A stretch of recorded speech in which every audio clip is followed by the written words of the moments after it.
अस्सलामु अलैकुम। आज बनाओ सिविथ ठूलन खास पुलाव। अत मज करो 2-3 सब्जी ते इस्तेमाल तो बेय वारिया ताकती ते यह हेकु तुम बचन ते दित तो बड़ खेवनी तो पक्यो करो जल्दी जल्दी शुरू।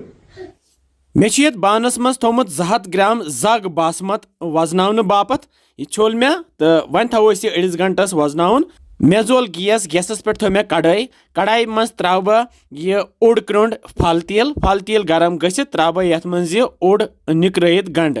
यह मे सही निकरोमुत तो यह कर बह हल्क फ्राई तो सती त्रोस यह शिमला मिर्च मे लकुट शिमला मिर्च निमुत अत मे नुक नुक कोरमुत तो यह त्रा बह मज बे त्रा बह 2 टमाटर नुक नुक करित तो यम करहोक वन तैयार तो करहोक फ्राई तल मे गैस थोमुत लोतई तो करहोक वन यम तैयार यपर मे ठूल 4 थमित सिवित तो यमन मे कंड थमस तुलित तो यमन करो वन मंजबाग 2 हिस्से यह त्रो दोबी नून चमचे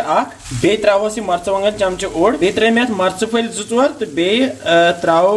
यम सब्ज ٲलہٕ 3 बे त्रोस लेदर चमचे अड़ुक ओडी बे त्रा बह बादान पाउडर चमचे ओड बे त्रा बह रुहन तो अदरक पेस्ट यथ 1 चमचे इन सारी मसाला त्रित रलावो हल्क करन फ्राई तल मे गैस थोमुत लोतई तो वन त्रोस पे ये तोमुल इस यह वजन थो बे त्रोस बह यह आब कप 1 ऊर वन रलावन यन त्रो गेव चमचे 2 ऊर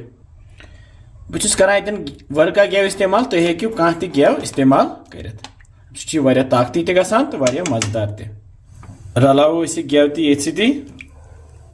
तो वन यथ ग्रेख यित क्या करो त्रो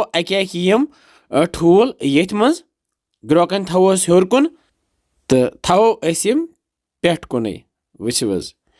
तो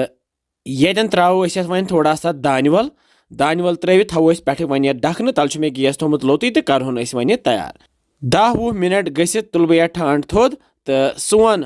यह सिविथ ठूलन हुंद पुलाव तैयार वो चमच से तुल बह पुलाव सनोमुत तो यपर मे निम कतरु किंज तो अथ मज त्रावन बह यह पुलाव अथ मज करहन यह गरम गरम सर्व वो माशाअल्लाह क्युथ पुलाव बनो सिविथ ठूलन हुंद यह ठूल थोस हर कुन तो यम 2 ठूल पीस त्रोस माशाअल्लाह वो केंज मज कूचा फिर यपर कढ़ाई मज वन मौजूद तो ये त्रा बह ये फिरन गोज ऑप्शनल मे खुश करान तवे त्रे मे सजावन बापत तो ये पुलावस थो बह यह जम दो तो बे त्रेश गिलास तो तैयार सोन अजुक सिविथ ठूलन हुंद पुलाव वमेद तुह यह पुलाव जरूर पसंद आमुत तुह ति बनइजो बेजो कमेंट सेक्शनस मज वनान किस तुह बासान यम सानि रेसिपीज इंशाअल्लाह समको बे कैसन मजेदार रेसिपियन से तुत काल थो पन ख्याल बिहु रबस हवाल अस्सलामु अलैकुम।